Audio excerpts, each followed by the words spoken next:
I was uninvited from Easter because I always make drama. 3 weeks later, their bills were dramatic.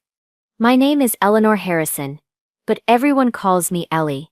I'm 68 years old, and I live in a quiet neighborhood in Sarasota, Florida, where retirees like me are supposed to enjoy our golden years in peace. But on Easter Sunday morning, I was sitting alone in my kitchen, holding my phone with the most devastating text message I'd ever received. Mom, we've decided Easter is immediate family only. You always create tension, and we need one peaceful holiday. I read those words from my daughter Linda 3 times, each reading hitting harder than the last. Immediate family only? I was her mother. I'd given birth to her, raised her through scraped knees and broken hearts, and buried my husband while supporting her entire family financially. How was I not immediate family? In my other hand, I held a bank receipt that had printed automatically that morning. The monthly transfer had gone through right on schedule, $4,200 deposited directly into Linda's account. The same money that would fund their peaceful Easter dinner that I was banned from attending. The irony wasn't lost on me. They wanted to celebrate without me, but they had no problem celebrating with my money. What they didn't know was that their drama-free holiday was about to become very expensive. Because after 8 months of being a grieving widow who absorbed every slight and funded every demand just to feel connected to family, I was about to discover something that would change everything. You see, when Robert died of cancer 8 months ago, I thought supporting Linda's family financially was how I showed love. I thought paying for their house down payment, their children's private school, their monthly expenses, and every emergency that came up was what mothers do. I thought being generous meant being loved. I was wrong. By the time I was done, they learned exactly how much my drama was worth: $4,200 a month, plus a house they couldn't afford, plus an education they took for granted, plus a lifestyle that existed only because of my generosity. But let me start from the beginning.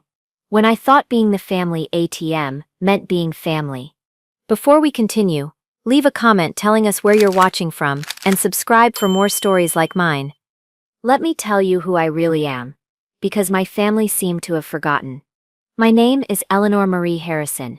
I'm 68 years old, and I live in a cozy ranch house in Sarasota, Florida, where I moved with my late husband Robert 15 years ago when he retired from his engineering firm. For 35 years, I was a school principal here in Sarasota County, and I prided myself on being fair but firm with both students and parents. I never let anyone walk all over me professionally. Somehow, I forgot that lesson when it came to my own family. Robert and I were married for 45 beautiful years before cancer took him from me 8 months ago. We'd planned to travel Europe together, take those river cruises through Germany and Austria that we'd always dreamed about. Instead, I spent our retirement savings on his medical treatments and watching our daughter's family struggle financially during his 2-year battle with the disease. When Robert was first diagnosed, Linda and her husband Marcus were already stretched thin. They'd bought their dream house in Tampa just 3 years earlier with my help, and between the mortgage, their 2 teenage children's expenses, and Marcus's inconsistent income from his construction business, they were barely keeping their heads above water. That's when I stepped in. Like any loving mother would. I provided the $180,000 down payment for their house, which gave me 60% equity ownership according to our legal agreement. At the time, Linda cried with gratitude, saying I was saving their family's future. I felt proud to help my only child achieve her dreams. When Robert's medical bills started piling up, and Linda called crying about potentially losing the house, I started what I thought would be temporary monthly support. Over $4,000 every month, transferred automatically so they wouldn't have to ask and feel embarrassed. It was supposed to last just through Robert's treatment period. But then treatment stretched from months to years. The monthly transfers became routine, expected, never acknowledged with gratitude anymore. When Robert passed, I assumed the financial help would end, that Linda's family would get back on their feet. Instead, the requests increased. Mom, the kids need to stay in private school for stability during this transition, Linda explained after Robert's funeral.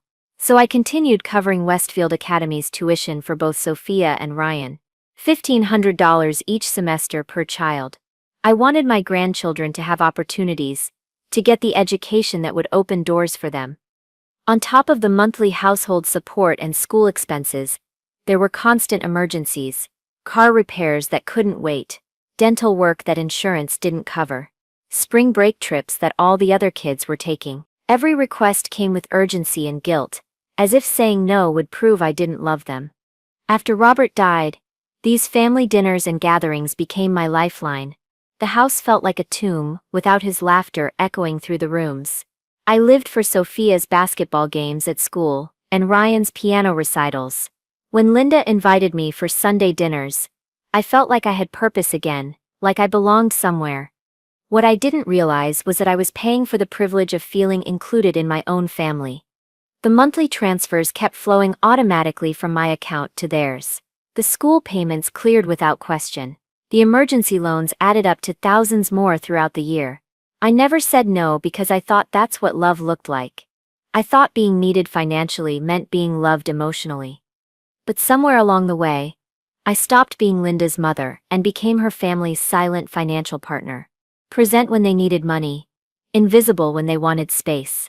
They took my generosity for granted while treating my presence as an obligation, my grief as an inconvenience, and my need for family connection as drama. I should have seen the warning signs. The way Marcus would roll his eyes when I called, how Sophia stopped hugging me goodbye after family dinners, the whispered conversations that stopped when I walked into a room, the way Linda would sigh when I wanted to talk about Robert or share memories. But I was a grieving widow desperate to hold on to the only family I had left. So I absorbed every slight, funded every request, and convinced myself that their distance was just stress, their coldness just grief, their demands just temporary need. I was so focused on being the generous grandmother and mother that I forgot to ask a simple question. Was I being treated with the respect and love that my generosity deserved? The answer was sitting right there in that Easter text message. But it would take discovering their private conversations to truly understand how my family really felt about the woman who'd been bankrolling their entire lifestyle. The warning signs started small, like cracks in a foundation that you don't notice until the whole structure starts crumbling. It began with the little exclusions. Ryan made varsity basketball at Westfield Academy, the private school I'd been funding for 3 years.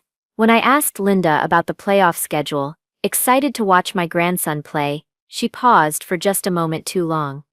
"Oh, those games are really just for parents, Mom. You know how it is with school events. Just for parents."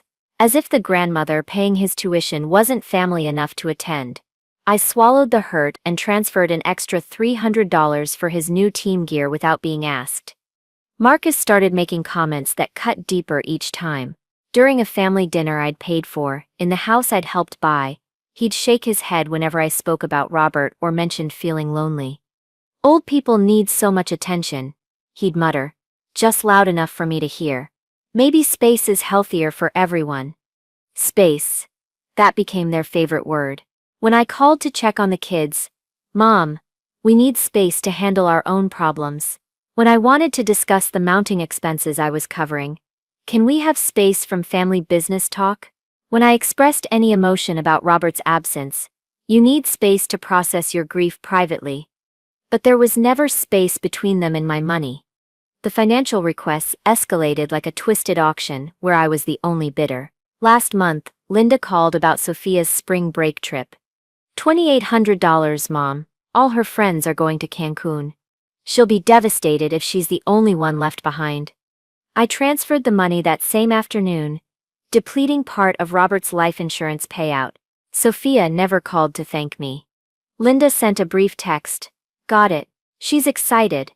But when they planned the pre-trip shopping day and dinner, I wasn't invited. "It's really just a girls' day, Mom. You understand." I understood that I was good enough to fund their experiences but not good enough to share them. The pattern became painfully clear. Emergency dental work for Marcus when his tooth cracked. $800, no insurance coverage. I paid it immediately, but when he got the work done, he celebrated by taking Linda to an expensive steakhouse dinner. When I mentioned feeling left out, Linda sighed. "Mom, you can't expect to be included in everything. We need couple time too. Couple time funded by my widow's account. The grandchildren started treating me differently. Sophia, who used to call me weekly, barely looked up from her phone during family visits. When I'd ask about school, the school I was paying for, she'd give one-word answers before returning to her device. Sophia, honey, tell Grandma about your history project, Linda would prompt. It's fine, Sophia would mumble, never making eye contact.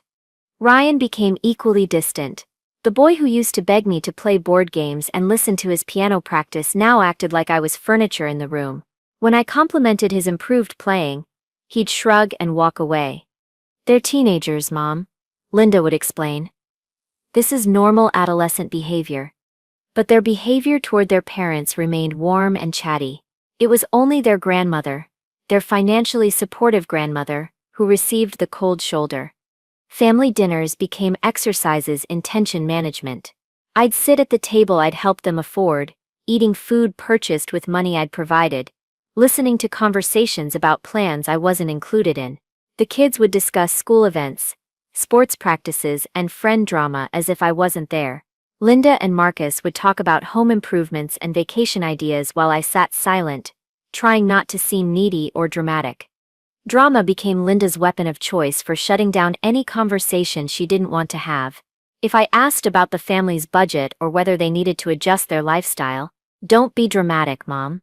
If I expressed hurt about being excluded from events, "Here comes the drama." If I wanted to discuss my grief or loneliness, "Must everything be dramatic with you?" The word was deployed like a stop sign, halting any discussion that might require them to acknowledge my feelings or their dependence on my financial support. My emotional needs became drama, but their financial needs remained urgent family obligations.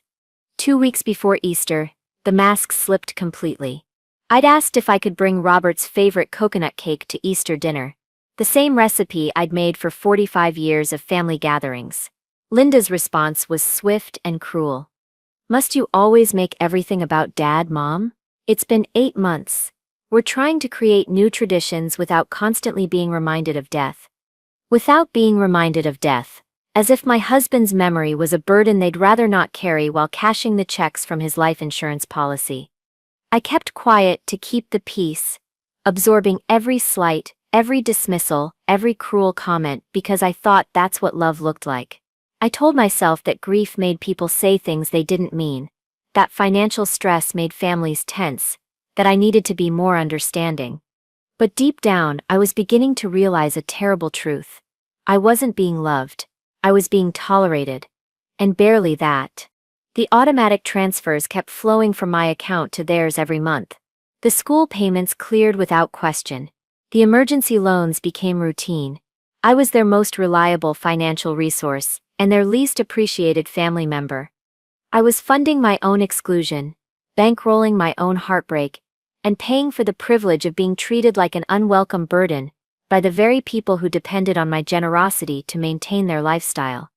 The Easter uninvitation was just the final, devastating confirmation of what had been building for months. They wanted my money, but they didn't want me. Saturday morning before Easter, I was in my kitchen making coffee when my phone buzzed with a text from Linda. I thought it might be about what time to arrive for dinner the next day, or maybe a request for me to pick up something from the store. I never imagined it would shatter what was left of my heart. "Mom, we've decided Easter is immediate family only. You always create tension, and we need one peaceful holiday." I read those words 3 times, each reading hitting me like a physical blow. Immediate family only. I was her mother. I had given birth to her, stayed up all night when she was sick as a child, walked her down the aisle at her wedding, and held her hand through every crisis of her adult life. How was I not immediate family? Create tension? I was the one who absorbed every slight, swallowed every cruel comment, and bent over backward to avoid any conflict that might threaten my connection to the only family I had left. I called Linda immediately. The phone rang once before going straight to voicemail. I called again. Same thing. She was screening my calls on the day she'd just uninvited me from Easter. The cruelty of the timing hit me like a sledgehammer. That very morning, my automatic transfer had processed Over $4,000 flowing into their account to fund the peaceful Easter I was now banned from attending. They'd scheduled their immediate family-only announcement for after they'd secured their monthly payment. I spent that entire Saturday in a fog of disbelief. How had I become the family outsider? When had loving my family become creating tension? When had my presence become something they needed a holiday to escape from?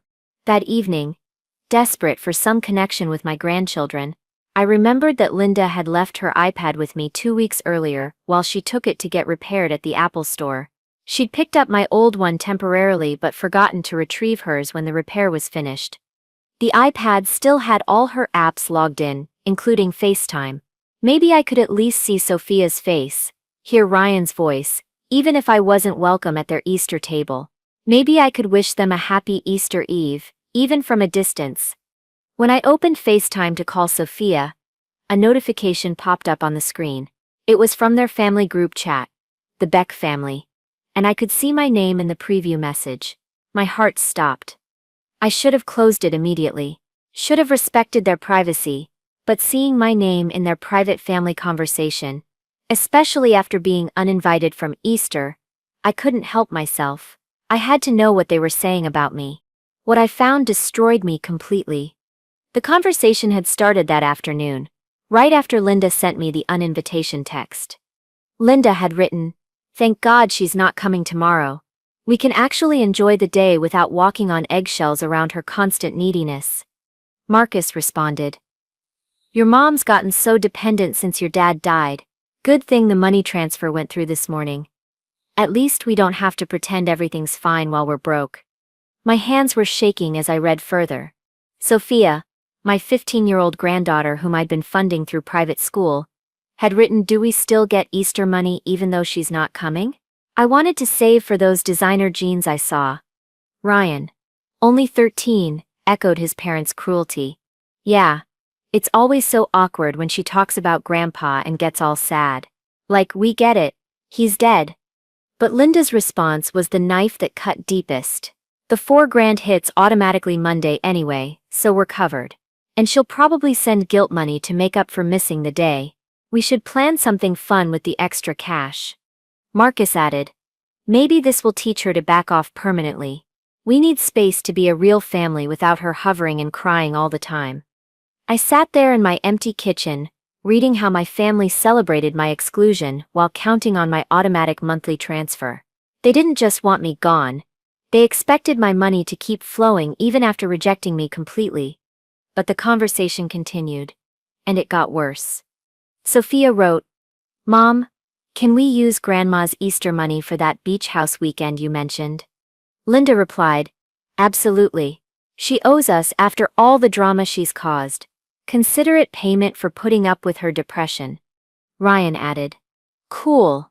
And if she gets too sad about not being invited, we can just tell her we'll include her next time." Marcus's final message was the cruelest of all. "Honestly, holidays are so much better without old people making everything about their problems. Your mom needs to accept that her time being the center of attention is over." I felt like I was drowning. These weren't strangers talking about some burdensome obligation. This was my family, my daughter, my son-in-law, my grandchildren, celebrating my absence while planning to spend my money on a vacation to recover from the exhaustion of excluding me. They saw my grief as drama, my loneliness as neediness, my desire for family connection as hovering, my financial generosity as something I owed them for the burden of tolerating my existence. The worst part was their cold calculation. They knew my transfer would process automatically on Monday. They were already planning how to spend it while congratulating themselves on their cruelty. In their minds, they'd found the perfect solution. Take my money but eliminate my presence. I was their ATM, not their family member. A financial resource to be managed and manipulated, not a person to be loved and included. That night, I barely slept. I kept replaying their words, trying to find some misunderstanding, some context that would make their cruelty less devastating. But there was none. Their contempt was clear, their entitlement complete, and their disregard for my humanity absolute. They wanted me to disappear while leaving my checkbook behind. Sunday morning arrived, And Easter came and went in my empty house. I sat alone at my kitchen table, looking at the coconut cake I'd made anyway. Robert's favorite recipe that Linda had dismissed as making everything about death. I thought about 45 years of Easter mornings with Robert, 43 years of celebrating with Linda, 15 years of spoiling my grandchildren. And now I was spending Easter alone because my presence was tension, but my money was treasure. That's when I realized something that changed everything. I didn't have to live this way. I didn't have to fund my own exclusion. I didn't have to bankroll my own heartbreak. They wanted space from me? I was about to give them space from my money too. Because if I wasn't family enough for Easter dinner, then my bank account wasn't family enough for their monthly budget. It was time they learned exactly how much their peaceful family life actually cost. I spent the next 3 days in a haze of hurt and confusion, replaying that group chat conversation over and over in my mind. Part of me wanted to call Linda and confront her, demand an explanation for their cruelty. Another part wanted to apologize, to beg for forgiveness for whatever I'd done to make them see me as such a burden. But the strongest part of me, the part that had been a school principal for 35 years and never let anyone disrespect her authority, was slowly waking up from months of grief-induced passivity. Monday came and went. True to their calculation, my automatic transfer processed exactly as they'd predicted. Over $4,000 flowing from my account to theirs, while they celebrated excluding me from their lives. I stared at the bank notification on my phone, feeling sick at my own predictability. Tuesday morning, my neighbor Rose Martinez found me sitting on my back porch, still in my robe at 10 o'clock, staring blankly at my garden. "Eleanor, honey, you look terrible. What's wrong?" Rose was 71, a retired nurse who'd moved to Sarasota around the same time Robert and I had. She'd been bringing me casseroles and checking on me since Robert's funeral. One of the few people who seemed to understand that grief doesn't follow a convenient timeline. I told her everything: the Easter uninvitation, the group chat, their cold calculation about my money, their celebration of my absence. Rose listened with growing anger, her face getting redder with each detail. "Eleanor Harrison, that is not family behavior. That's financial abuse disguised as love," she said firmly. "They're treating you like a bank, not a mother." "But they're all I have left," I whispered, the words sounding pathetic even to my own ears. "Honey, people who wish you weren't around while cashing your checks aren't family, they're parasites." Rose took my hands in hers. "Think about this clearly. They uninvited you from Easter, but kept your money scheduled to arrive Monday. What does that tell you about how they really see you?" Her words hit like a lightning bolt. They saw me as a financial resource to be managed, not a person to be loved. The money was essential. My presence was optional. Wednesday morning, I did something I should have done months earlier. I called James Chen, the attorney who'd handled Robert's estate and helped us with the legal paperwork when I provided Linda's house down payment. "James, I need to understand my legal position with Linda's financial situation," I said, trying to keep my voice steady. "Of course, Eleanor. Let me pull your files." I could hear papers rustling. "Ah yes. The equity agreement. You provided $180,000 for the down payment, which gave you 60% ownership stake in the property. The monthly support you've been providing is entirely voluntary. There's no legal obligation." Voluntary. That word echoed in my mind. I'd been choosing to support them, not obligated to do so. "James, I need you to be very clear with me. If I stop the monthly transfers, what would happen legally?" "Nothing," he said immediately. "Those transfers are gifts, Eleanor. You can stop them any time without any legal consequences. As for the house, since you hold majority equity and they've defaulted on payments before, you have significant rights, including the ability to force a sale if necessary." Force a sale. The house they lived in, the house they took for granted, was mostly mine. "But James, they're my family. Doesn't that create some obligation?" There was a long pause. "Eleanor, I've been practicing family law for 28 years. Family obligation flows both ways. It includes respect, inclusion, and gratitude, not just financial support flowing in one direction." That afternoon, James connected me with my bank manager, Susan Walsh, who'd helped me set up the automatic transfers during Robert's illness. Susan pulled up my account history on her computer screen. "Mrs. Harrison, let me show you something," she said, turning the monitor toward me.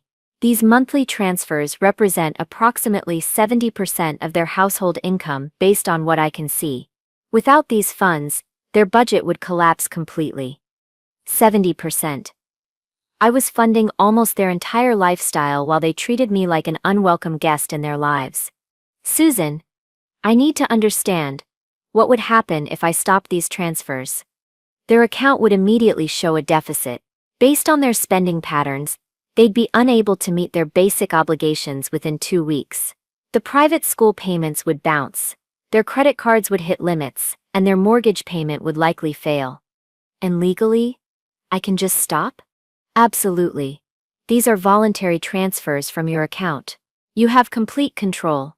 That evening, I sat in Robert's favorite chair, looking at our wedding photo on the side table. What would he think about how his life insurance money was being used? Would he want me funding people who celebrated my absence and called my grief drama? I thought about all the dreams we'd had for retirement: the European river cruise through the Rhine Valley, the trip to Ireland to trace his family genealogy, the renovations we'd planned for our own home. All of that money had gone to support a family who saw my generosity as obligation and my presence as burden. Thursday morning brought clarity like sunrise after a long, dark night. I called James back. "I want to stop all financial support," I said, my voice stronger than it had been in months. "They told me I create tension, and they need space from me. I'm going to give them space from my money too." "Are you sure, Eleanor? This is a significant decision." "James, for months I've been funding my own exclusion, bankrolling my own heartbreak. They want to be immediate family only? Then they can fund their immediate family budget without outside help." "I understand. What specific actions do you want to take?" "Stop the monthly transfers immediately. Remove myself as guarantor on their car loans and credit cards. And I want to understand my options regarding the house if they can't meet their obligations." "I can have all of that started today. The transfer cancellation takes effect immediately. But the guarantee removals require 30 days notice by law. For the house, we'll monitor their mortgage payments and act accordingly if they default." That afternoon, I drove to the bank and filled out the paperwork to cancel all future automatic transfers. Walking out of First National Bank of Sarasota, I felt lighter than I had since Robert's funeral.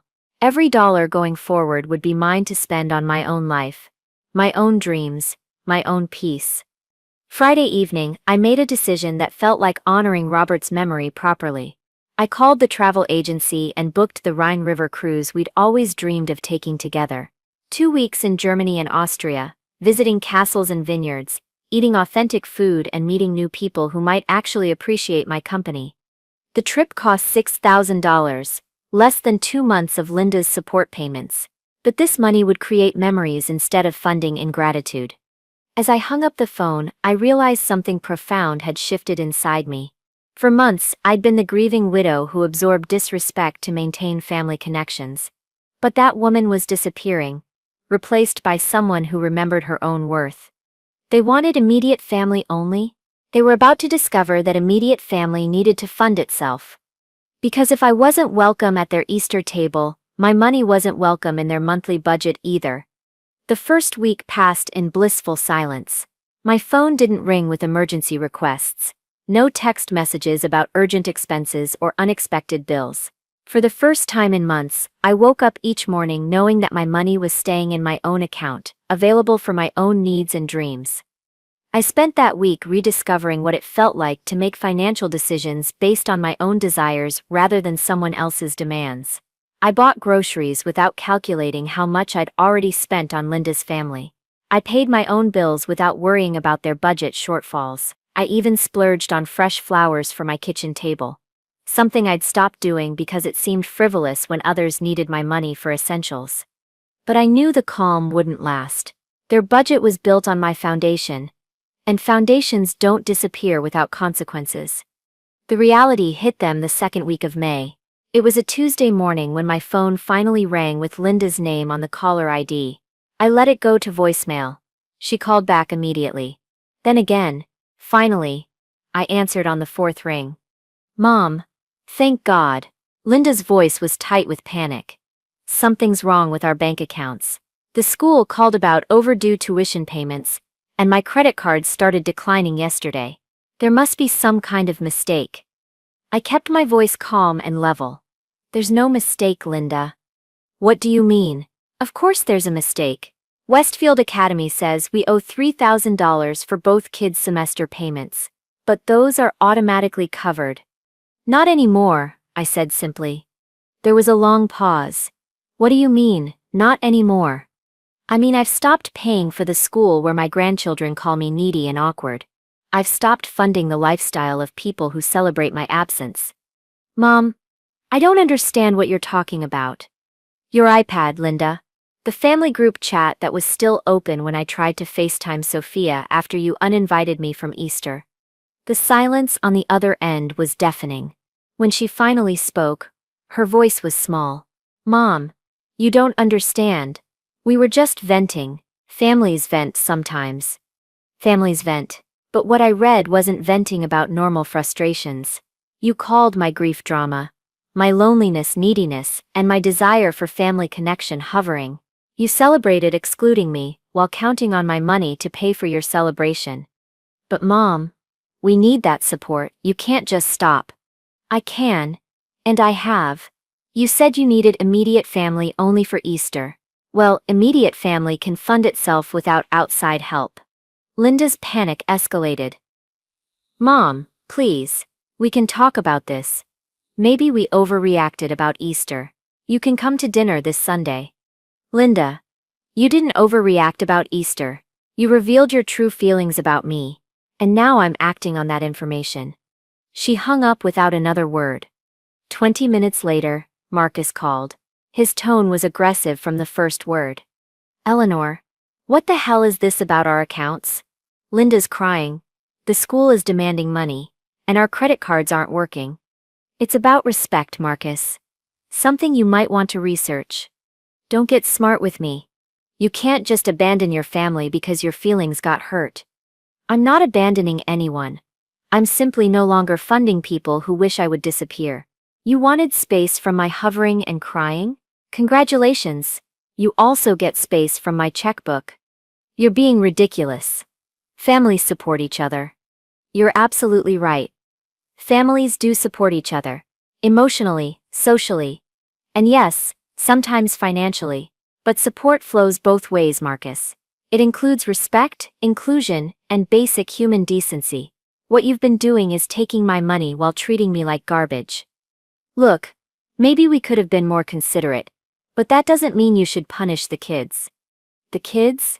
You mean Sophia, who asked if she'd still get Easter money even though I wasn't invited? Or Ryan, who said it's awkward when I mention his grandfather? Those kids? Marcus was quiet for a moment. You read our private messages. I accidentally saw them on Linda's iPad. And I learned exactly how my family really feels about the woman who's been bankrolling their entire lifestyle. This is insane. You can't just cut us off. Watch me. He hung up even more angrily than Linda had. The third week brought escalating panic. Their credit cards, which had been backed by my excellent credit score and financial guarantee, were suddenly limited to what their actual income could support.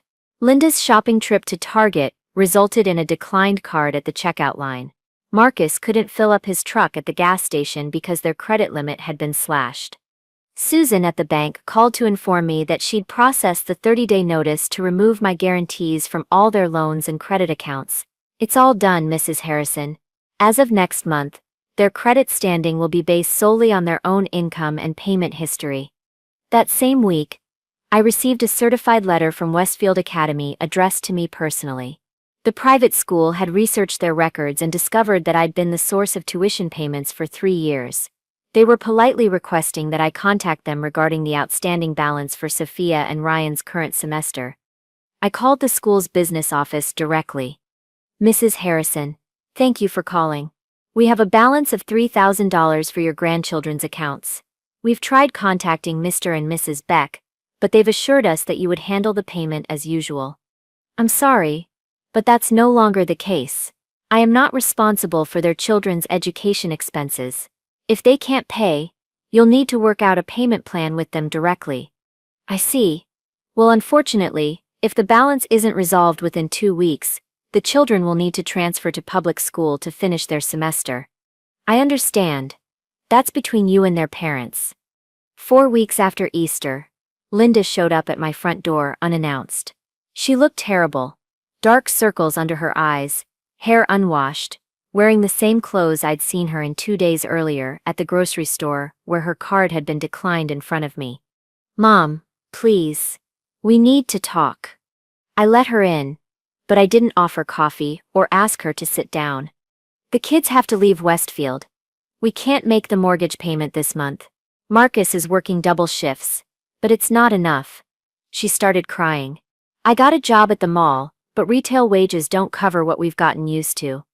What you've gotten used to was my generosity, Linda. And generosity requires gratitude, which requires respect. I know we said some terrible things, but we didn't mean them. We were just stressed. You meant them, and more importantly, you felt comfortable saying them because you thought I'd never find out. You thought I was trapped by my grief and loneliness into accepting any treatment as long as you let me see the grandchildren occasionally. That's not true. Isn't it? When's the last time you called me just to check how I was doing? When's the last time you invited me somewhere without needing money first? When's the last time you included me in family plans instead of excluding me and then asking for funding? She couldn't answer. Linda, I've spent the last month discovering what it feels like to be respected instead of tolerated. I've joined a book club at the library. I've started volunteering with the literacy program, helping immigrant families learn to read English. These people appreciate my time and knowledge. They don't see me as a burden or drama. But we're your family.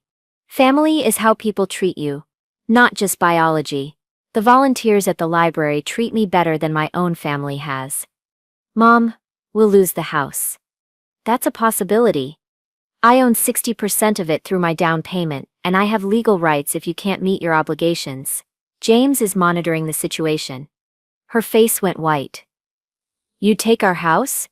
I'd exercise my legal ownership rights in a property I largely paid for.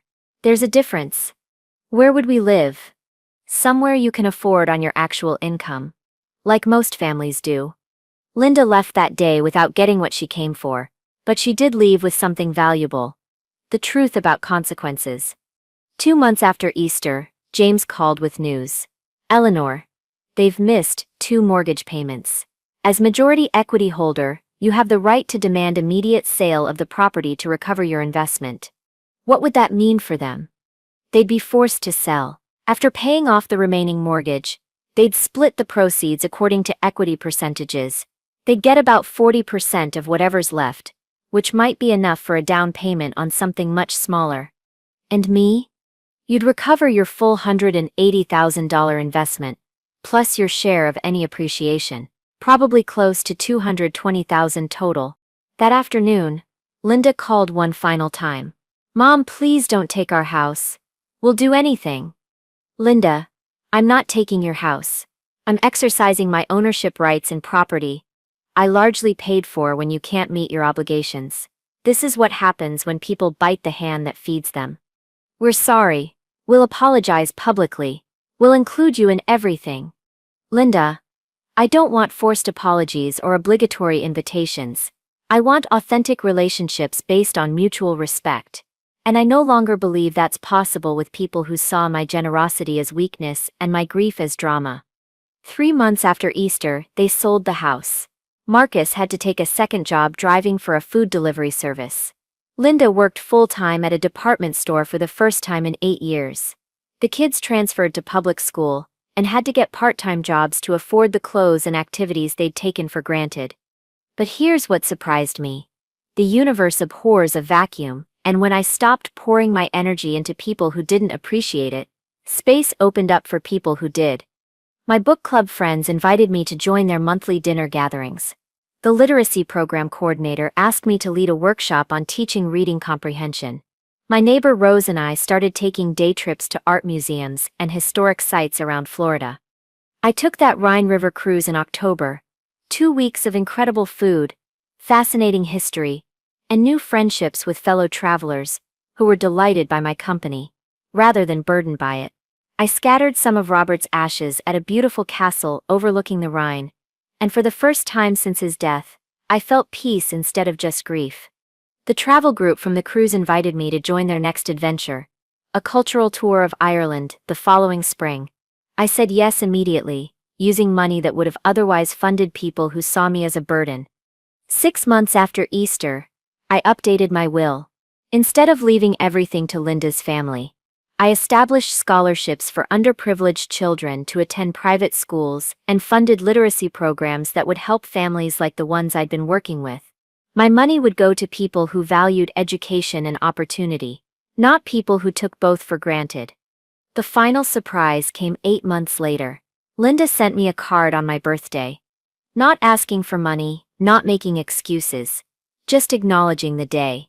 Inside, she'd written a brief note. "Mom, I got promoted to assistant manager at the store. Working has been hard, but I'm proud of what I'm accomplishing on my own. Thank you for forcing me to become independent." It wasn't an apology, and it didn't repair our relationship, but it was recognition that consequences can sometimes lead to growth.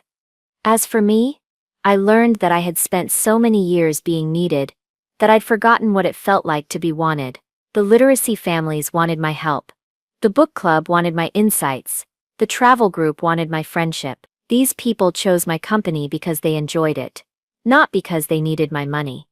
I'm 71 now, and I've never felt more powerful or more peaceful. My money is mine to spend on dreams rather than obligations. My time is mine to invest in people who value it. My energy goes toward relationships that feed my soul instead of draining my spirit. They wanted Easter without me, so they could have peace. I gave them a lifetime without my financial support so I could have mine. And you know what? We both got exactly what we wanted. So, that's my story. I'd love to hear what you think. Have you ever realized that your generosity was being mistaken for obligation by family members who showed no gratitude? Let me know in the comments, and subscribe if you want to hear more stories like mine.